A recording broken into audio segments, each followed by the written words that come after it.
Tujuan pembelajaran kita adalah untuk menelaah dan memahami ketentuan Undang-Undang Dasar Negara Republik Indonesia tahun 1945 tentang wilayah kesatuan, warga negara dan penduduk, agama dan kepercayaan, serta pertahanan dan keamanan negara. Ruang lingkup wilayah negara Indonesia. Ruang lingkup wilayah negara merupakan satu kesatuan wilayah suatu negara yang di dalamnya mencakup wilayah daratan, wilayah perairan, dan wilayah udara. Selanjutnya, Iwayan mengutarakan bahwa wilayah negara meliputi wilayah daratan termasuk tanah di bawahnya, wilayah perairan, wilayah dasar laut dan tanah di bawahnya yang terletak di bawah wilayah perairan, dan wilayah ruang angkasa, serta wilayah ekstrateritorial, yaitu suatu wilayah atau daerah karena ketetapan hukum internasional. Wilayah daratan Indonesia memiliki luas 1.922.570 km persegi, terdiri dari pulau besar dan pulau kecil dengan total jumlah 13.466 pulau. Batas wilayah daratan bisa berupa batas alam, batas buatan, dan batas menurut perhitungan. Wilayah perairan terdapat dua konsep, yaitu konsep res nullius, yaitu laut tidak ada yang memilikinya sehingga laut dapat diambil serta dimiliki tiap negara. Konsep res communis, yaitu laut adalah milik bersama masyarakat dunia sehingga tidak bisa diambil dan dimiliki suatu negara. Dalam Traktat Multilateral di Montego ditetapkan bahwa batas laut teritorial merupakan wilayah yang menjadi hak kedaulatan penuh suatu negara di laut. Batas laut teritorial negara adalah 12 mil laut diukur dari pulau terluar kepulauan suatu negara ketika air laut surut. Batas zona bersebelahan merupakan wilayah di luar batas laut teritorial sejauh 12 mil laut atau 24 mil dari pantai. Di dalam wilayah ini negara pantai dapat mengambil tindakan dan menghukum pihak-pihak yang melanggar undang-undang. Batas zona ekonomi eksklusif merupakan wilayah laut sejauh 200 mil diukur dari pantai ke laut bebas. Indonesia memiliki luas perairan sekitar 3.257.483 km persegi.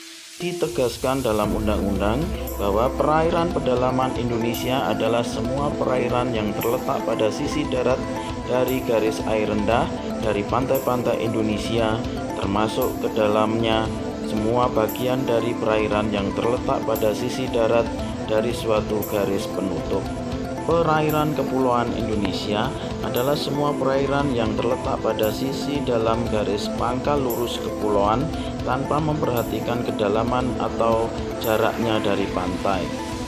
Dan laut teritorial Indonesia adalah jalur laut selebar 12 mil laut yang diukur dari garis pangkal kepulauan Indonesia. Wilayah udara.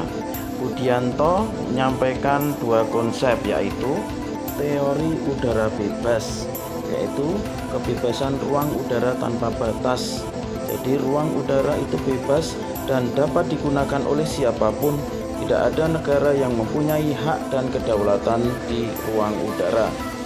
Kebebasan udara terbatas, bahwa setiap negara berhak mengambil tindakan tertentu untuk memelihara keamanan dan keselamatannya, dan negara kolong hanya mempunyai hak atas wilayah zona teritorial.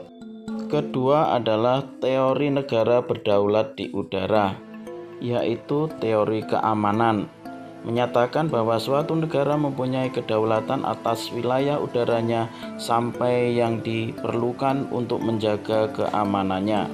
Teori pengawasan Cooper, yaitu kedaulatan negara ditentukan oleh kemampuan negara yang bersangkutan untuk mengawasi ruang udara yang ada di atas wilayahnya secara fisik dan ilmiah. Teori udara Schachter, yaitu wilayah udara itu haruslah sampai pada suatu ketinggian di mana udara masih cukup mampu mengangkat balon dan pesawat udara. Pengaturan batas-batas wilayah negara dimaksudkan untuk memberikan kepastian hukum mengenai ruang lingkup wilayah negara, kewenangan pengolahan wilayah negara, dan hak-hak berdaulat. Adapun pengolahan wilayah tersebut dilakukan dengan menggunakan pendekatan kesejahteraan.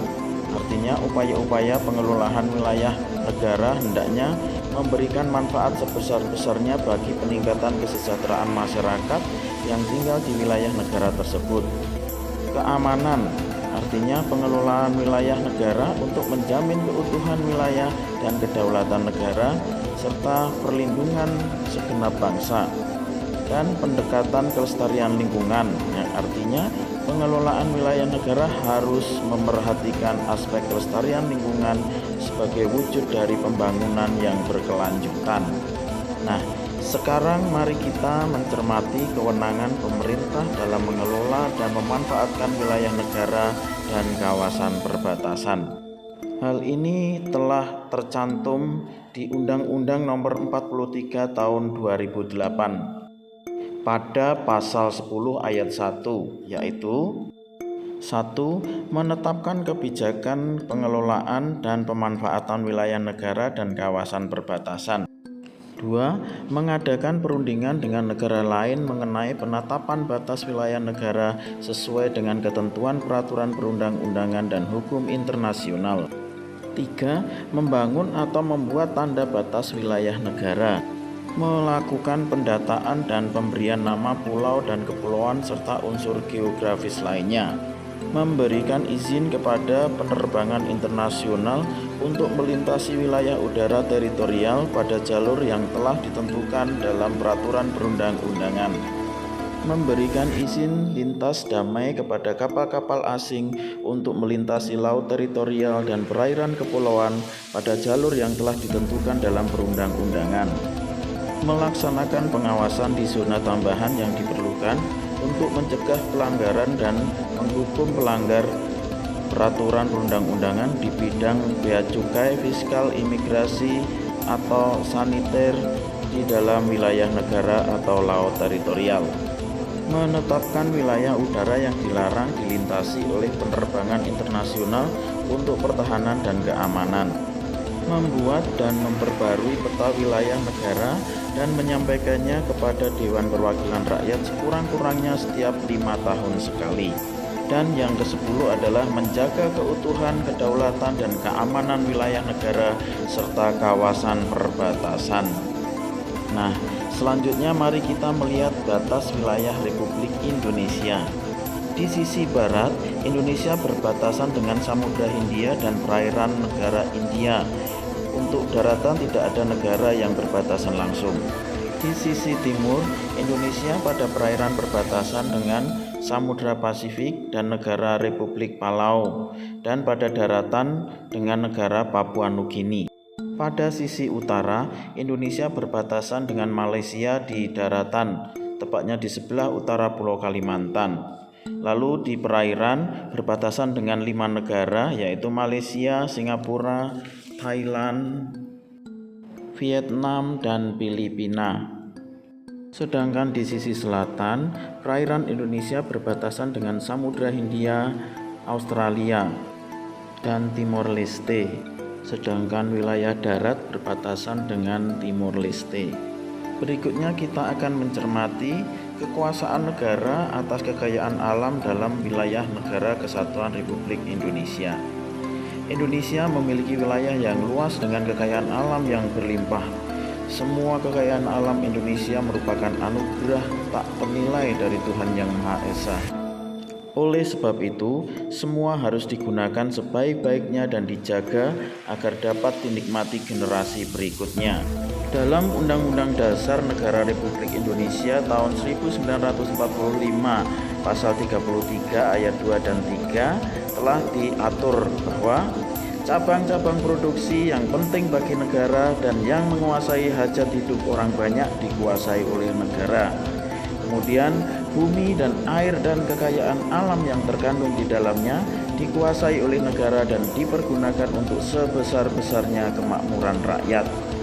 Berikutnya, Bangirmanan dalam Hayati tahun 2015 menyatakan bahwa keterkaitan antara hak penguasaan negara dengan dipergunakan sebesar-besarnya untuk kemakmuran rakyat akan mewujudkan kewajiban negara, yaitu segala bentuk pemanfaatan serta hasil yang didapat dari kekayaan alam harus secara nyata meningkatkan kemakmuran dan kesejahteraan rakyat, melindungi dan menjamin segala hak rakyat yang terdapat di dalam atau di atas bumi, air, dan berbagai kekayaan alam tertentu yang dapat dihasilkan secara langsung atau dinikmati langsung oleh rakyat, dan mencegah segala tindakan dari pihak manapun yang akan menyebabkan rakyat tidak mempunyai kesempatan atau akan kehilangan haknya dalam menikmati kekayaan alam tersebut. Sebagai refleksi, kita patut untuk mensyukuri akan keberadaan kita di wilayah Indonesia yang luas dan kaya akan sumber daya alam. Sebagai pribadi yang turut bertanggung jawab terhadap anugerah alam tersebut, selayaknya kita memiliki sikap untuk mau dan peduli menjaga dan melestarikan alam lingkungan kita masing-masing, meski dalam lingkup yang kecil dan tindakan kecil dari kita, namun nyata dan ikhlas. Demikian pembahasan kita dalam video ini. Tetap semangat dan selalu menjaga kesehatan.